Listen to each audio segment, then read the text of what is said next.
Hey guys, welcome back to Tiny Disneyland. Man, it's been a minute. More like 6 months or so. So here we are. This is just what I'm going to show you what we're going to work on today. Working on two dark rides for the rest of Fantasyland. This would be Snow White's Scary Adventure and Pinocchio's Daring Journey. So no time to waste. Let's just get right into the time lapse. We'll talk about a whole bunch of stuff and I'll describe what's been going on with the park. So let's get to it. Okay, let's get started. The first dark ride to work on is Snow White's Scary Adventure, previously known as, apparently, Snow White and Her Adventures, before it was redesigned in 1983. So this is actually crazy. So a little bit of history so far. This is the... So, let's see, there's 1, 2, 3... I think 3 dark rides that were in the opening of Disneyland in 1955. That would have been Snow White, Peter Pan, and Mr. Toad's. And Alice. Yeah, Alice also existed too. Yeah, let me double check. Yes, Alice did. So Snow White actually went through a couple different changes. My rendition is Scary Adventure, because that's the one I know the most, and I have memories of it the most. So I've decided to just imitate that one before it was redesigned again for Enchanted Wish back in 2021.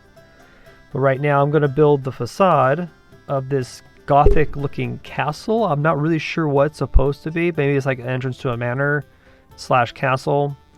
And we have this interesting looking tower where the evil witch actually sits and the curtains open every once in a while. It's actually a really cool effect.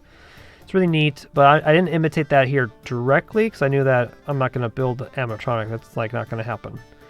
But I wanted to get the facade somewhat built, and I knew from the get-go it wasn't going to be diagonal because building diagonal is very, very hard in Parkitect, so decided to just straighten it on the grid and just build an arch and build it right across the street from Peter Pan and just go from there. What's the history I've learned so far is that Fantasyland has changed dramatically since the 80s. So back in 1955, Fantasyland did not have any of these facades. There was canvas and bunting and just very, very generic looking structures over the show buildings. But by 1983, they decided to do a complete Fantasyland redo. And so that's when we got the new facade. So Peter Pan got its England looking architecture. You got Mr. Toad's with this stonework manor, and then you have Pinocchio's like Italian looking architecture, and then you have this gothic castle work for Snow White, and it kind of made it more like a village of Fantasyland, and it's been around since then. So again, that's why I chose to do this one, because this is the park that I remember the most. So as I continue to build on to the tower, some of the pieces that I want to talk about would be some of the new arches are from the new Dinos and Dynasty pack. There's a window piece above the arch that I'm using as a stone decorative piece. You just change the color. Again, that's what's the strength of Parkitect, is most pieces can be changed in color, and so that changes the material of it by changing the color. That's just how it works.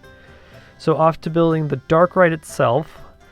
I used a Ghost Mansion ride and then enabled the cheat window to say, okay, I want to use any vehicle I can, and I opt in using the swinging mine train cars from the Dino pack, or the Dinos and Dynasty DLC, and it looks like Snow White cars. Literally, this is the best thing you can do, and I was so like, oh, this is cool. I can make any dark ride I want now by just changing the vehicle from a different ride. So with that cheat menu now enabled, at this point, do I really need a mod? Unless I need something like specific, like really I need something that's like really detailed, sure, I'll get a mod. But at this point, again, I've been building vanilla like for years now, and I kind of don't want to go into modding again. But I really think it's like funny that I can just do this now with the cheat menu. And also the cheat menu also lets me oversized pieces, and I think that's also awesome to do.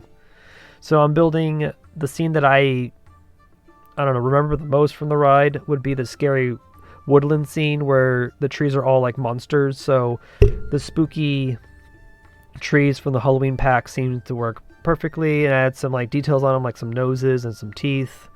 I used the teeth from the Dino Pack, really good piece to use because they're recolorable. And add some bushes, some, I don't know, mushrooms, and made a very quick little scene. Nothing too crazy, honestly.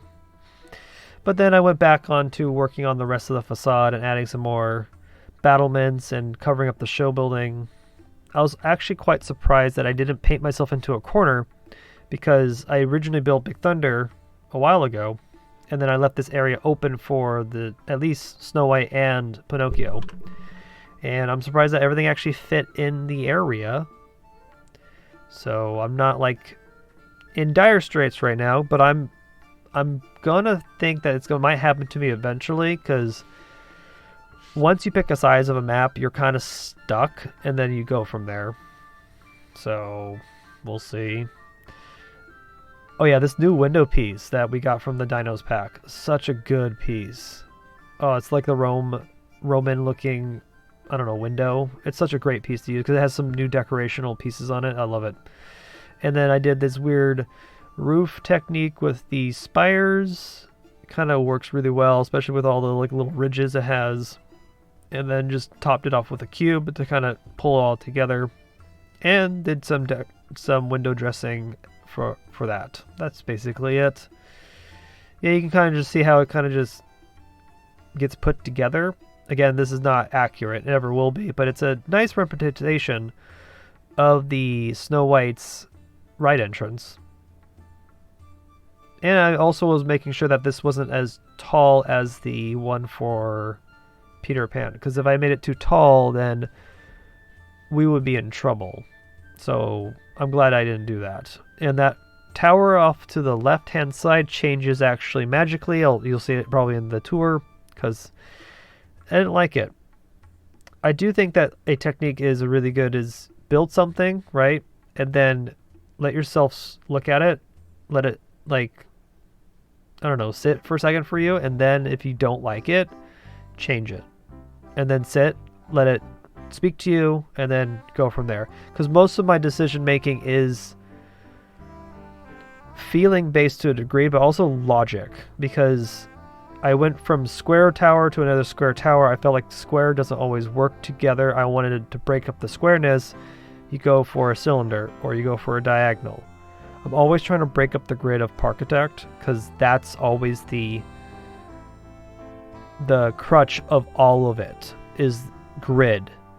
Yes, I can make a perfectly square theme park, but it would look really, really boring. So I'm going to try to do as much natural pieces as possible, so diagonals to curves, to really break up the grid. Because sometimes I forget that I'm building on grid, because sometimes it doesn't look like that. So we're going to jump forward to now Pinocchio's side. So Pinocchio's Jerry and Journey, which did not open in 1955. It opened in 1983, right when the new Fantasyland opened. So this ride was completely designed for the new Fantasyland. It replaced a theater, I think, called Mickey Mouse's Clubhouse. So, same thing with the swinging mine train cars I used. I used the wooden train cars to imitate the little dark ride vehicles that Pinocchio is. And it kind of worked out, because I think these are really great looking trains. They're just like little coaches. And they kind of represent those little, I don't know, wooden carved trains that they are in the dark ride. So I just had to figure out the shape of the ride so far, and then figure out this, I don't know what you call this architecture. It's Italian, right? I think it's Italian, I'm assuming. It's the story of Pinocchio, right? Let me see if the wiki says anything. Oh, it's supposed to be Stromboli's puppet theater. That's right. Okay. Yeah, I'm not really sure what's supposed to be representing, but I kind of like the pitched roof and the woodwork and more of the stucco and stonework. So, yeah, I kind of had to do that. And I also had to be careful because of how close the carousel is right here. So I had to make sure that it wasn't the entrance would be near the carousel. So being it right up against Snow White made sense. And again, all the buildings in Fantasyland kind of just merge together, because you can kind of see a transition between one to the other. It's actually really cool. Again, that's most things in Disneyland or anything that you're designing. You try to do a transition between the two. You try to find matches between one theme to the other. That's why it's always fun when you go to the park, or any park, find the transition areas from one theme to the other. Some are really bad and some are really good. Again, I've talked about transitions for a lot lately, but transitions are just great. I love how if you do it right, you don't notice you're transitioning. So here, most of this build is made of shapes, and I also figured out a new roof technique, which I was surprised I'm still figuring it out after only, I don't know, 5,000, what am I sitting at now? 5,000 something? 5,760 hours. I'm still finding new roof techniques. So I knew that the pitch is higher than 45 degrees, so this new domer piece, this is not a new piece, actually it's from original Parkitect, but this domer piece, I've never really used it like this, and so stacking it like this kind of made the very, very high-pitched roof, and I was actually surprised how cool it looks. Now the problem was figuring out how to cover that ghastly edges. See, the little pockets I don't want, so I want to hide that as much as possible. So figuring that out was also the difficult part, but that's also the fun of it. Using a piece, and then you have to problem solve to figure it out. So I figured, because now I can change the size of any object with the cheat menu, I decided to use the sign text and do a slash and make it bigger than it actually sits, and just kind of hiding the edges, and it kind of looks like wooden beams, and it worked out actually really good. So it's been a hot minute since it's been a hot minute. So off to building more details of Pinocchio and figuring out some problem solving techniques here and there. Oh, and then off to building the tower that actually is in the wrong place, because I didn't realize it was actually off kilt. I found some really cool, what's it called? Okay, a blueprint? Yeah, it's like a blueprint. It's more like a palette study artwork that I found of the facade of Pinocchio and Snow White. I might show them up on screen then. They're actually pretty cool. And that actually helped with the design work of how this would kind of imitate into Parkitect. And again, most of this stuff is just imitation. Trying to see what details I want to pull in, what details not to, and then go from there. Yeah, add in some windows. And then figuring out my size of the scene that I want to imitate for Pinocchio. And I knew off the bat that I wanted to do Monstro scene because I think that's the most iconic. And I just had the cool idea of trying to build a whale out of shapes. I knew that I was going to do that. So with the rest of this facade though, I need to build some more like cottage looking buildings to kind of fill out the rest of the facade, and then hopefully transition to the end of the building, which would be later be Village House Restaurant, which I didn't build in this video, but I will build probably in another build session, or when I'm maybe finishing up the rest of Fantasyland. Because I do have Casey Jr. to fix, and Storybrooke. And then hopefully cap off the crudeness of Big Thunder Mountain, because the transition between that to Fantasyland is very, very crude. So either I need to build more rocks or build some more trees. I'm not really sure what I'm going to do yet. Things are always changing in the park because I always find some new techniques or find a new piece, and then I'm like, okay, well, I'm going to change this. Actually, I want to talk about one little thing.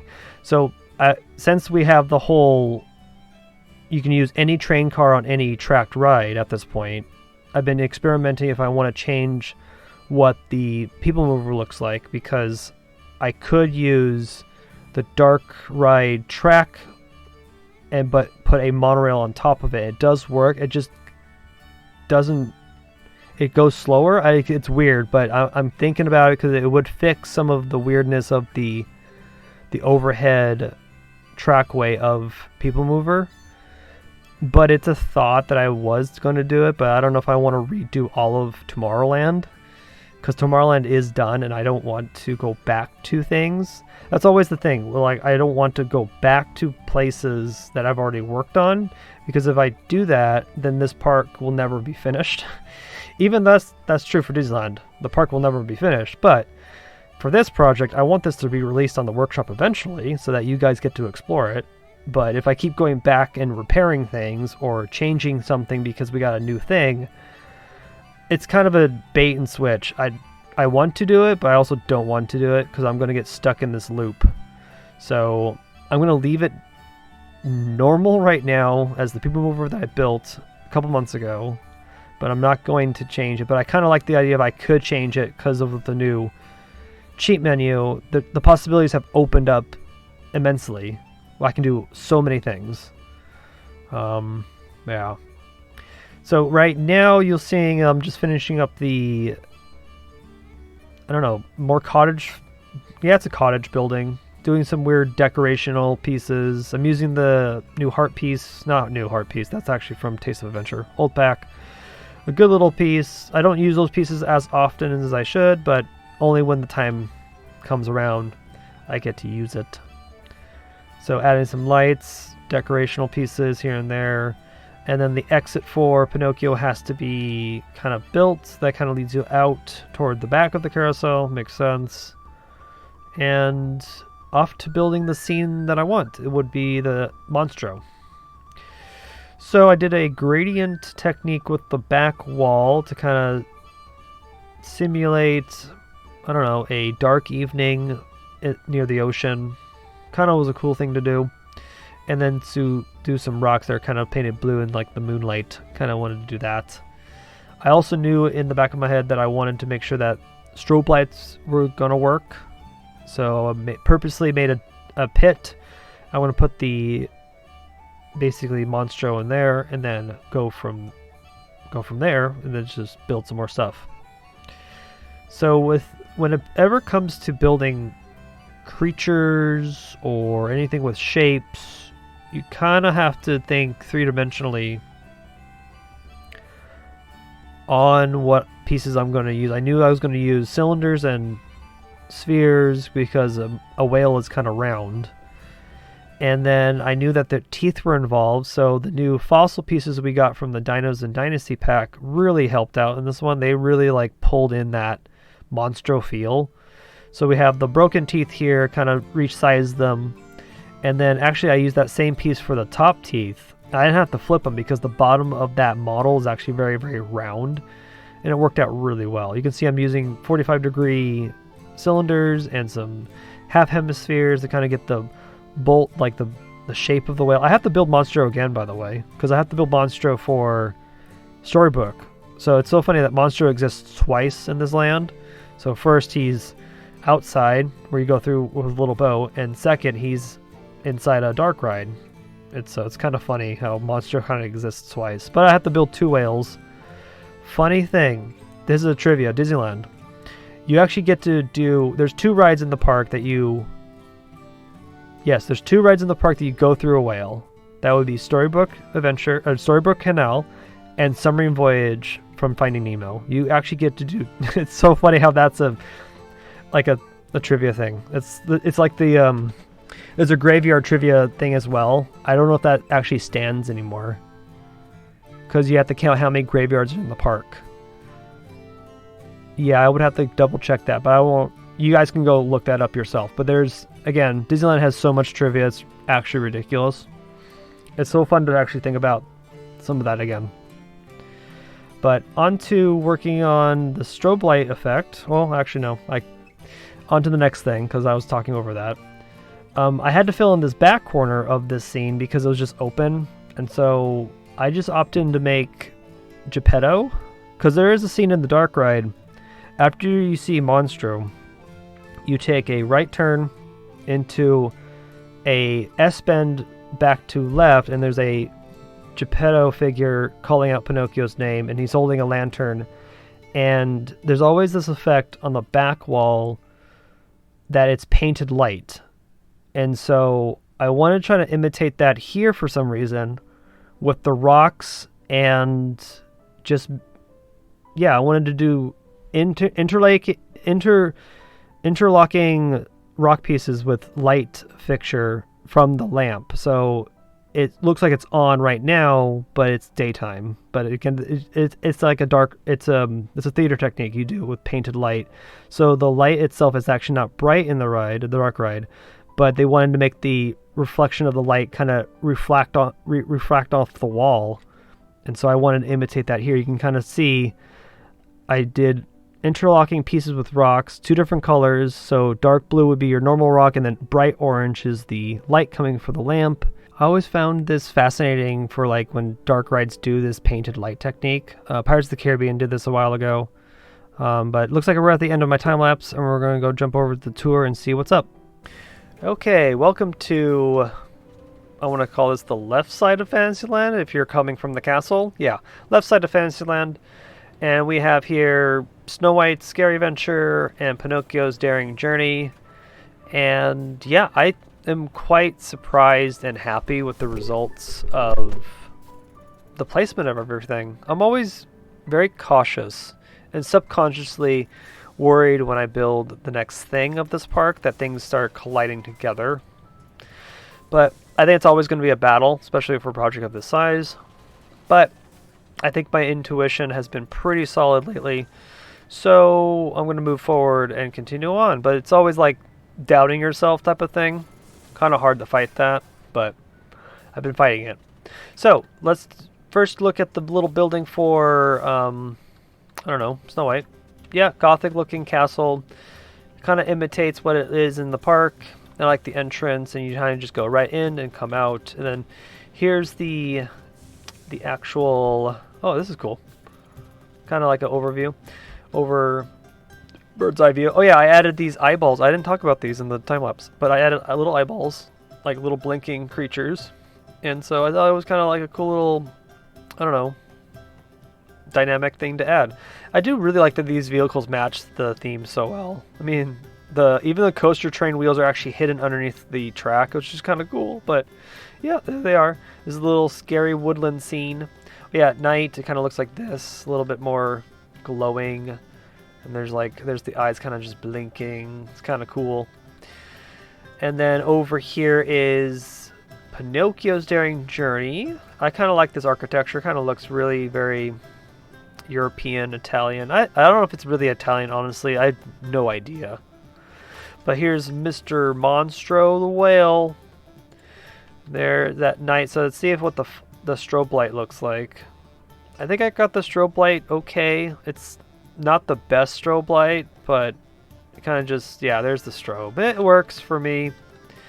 And then over here we got Geppetto and his light. So like in daytime, it looks like this. Kind of sells the point. What I'm trying to go for is this painted light technique. But at night, it really does show itself off better. So I'm happy that I added Geppetto at the last second, because this area was just going to be rock, and it's kind of a wasted space. So having 2 characters made sense in that at the end. But yeah, here is the full section. You can kind of see how close I am to Big Thunder Mountain. Honestly, I am very close. And now I have this small little square, this rectangle area now for Village House, hopefully. That would be the restaurant in Fantasyland. Now it's been renamed Red Rose Tavern, which is now more Beauty and the Beast themed, which is weird. I kind of like the Village House. It kind of made sense that they kind of made, I don't know. So I'm going to try to imitate Village House here. And then the next problem would be to fix Casey Jr. and Storybook. And I'm still debating on Storybook Canal might not even be a ride. It might just be a facade ride or like a fake ride. So I might have boats, but it won't actually work. I've been debating back and forth. I could use the swan boats on a track, but swan boats don't...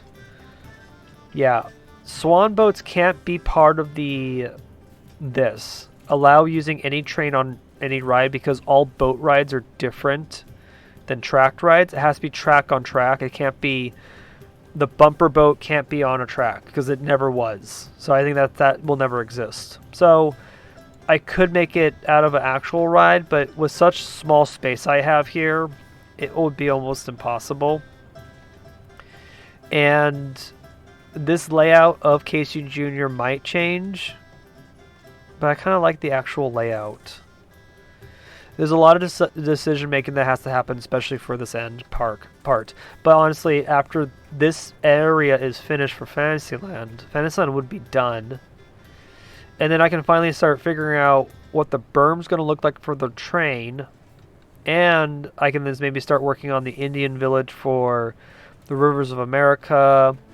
And then actually building the island. I think that's what I want to work on next, is actually the island itself, because that actually is very contained now. So that would be the boathouse in the front here, or the market. That's not a market. What is it? I think it's just like a tavern. But again, that's hiding all the equipment for Fantasmic. And then like the playground, and then the fort would be in the back here. I could work on that next. But I've been working on also another area would be, it's a small world. I've been having some real hard times figuring out the facade in the back. So that's why I haven't been really working on the park, because I'm just frustrated on how that's going to look, especially in vanilla. Because there's an amazing builder on the Reddit that's been building a Tokyo Disneyland, and he's been using tons of mods. It looks great, looks wonderful. I'm just having difficulty with the limitation of vanilla, but I'm going to try to muster through this and build it in vanilla. But I was able to build a clock tower. You'll see this in another video, hopefully. I did save the time lapse, so you'll see this eventually, but it's just a tease. Small world exists. It's getting built. It's just, I'm frustrated. So I dropped this and I moved myself over to building these two. And I'm glad I did that, because I think that's what causes you to stop working on a project, is when you get stuck. And then you should pull yourself out and do something else. And so doing this was great. So now I have some more vigor to kind of like work on more of the park and kind of bounce around. But let's do a quick oh, I forgot. Oh my gosh, I posted this on Reddit and I forgot I should show you guys too. I built little trams for the parking lot. That was fun. That was a small little morning build. I was like, I'm gonna build this real quick, and then done. So yeah, this is the tractor piece. Actually, it's so funny. I love using pieces that are not intended, but I love it. So tractor, little trams. So these trams were made for the park back in the, I want to say 70s to the 90s. They had these trams before we got the new ones, and I just find these more iconic for some reason. I rode these all the time. And so they actually drove the parking lot. If you just imagine, you would park your car in a far section of the park. You jump on a little parking lot tram. It would drive you to the front of the park. It was just a weird, novel thing. So I made one here, and I built another one for the Disneyland Hotel. So yeah, I just built little trams and stuff like that, and kind of just been poking around at places of the park. But yeah, I want to talk about the whole track shenanigans thing. I was talking about redoing People Mover, but again, I don't want to go back and redo things from the past, because then I'm going to get stuck working on stuff. So I'm just going to stick around and stay on track and just build the next things. But yeah, so thank you guys for watching so far. Hopefully we get on to the next video of the park, but Fantasyland looking really good right now. Let's see what it looks like at night.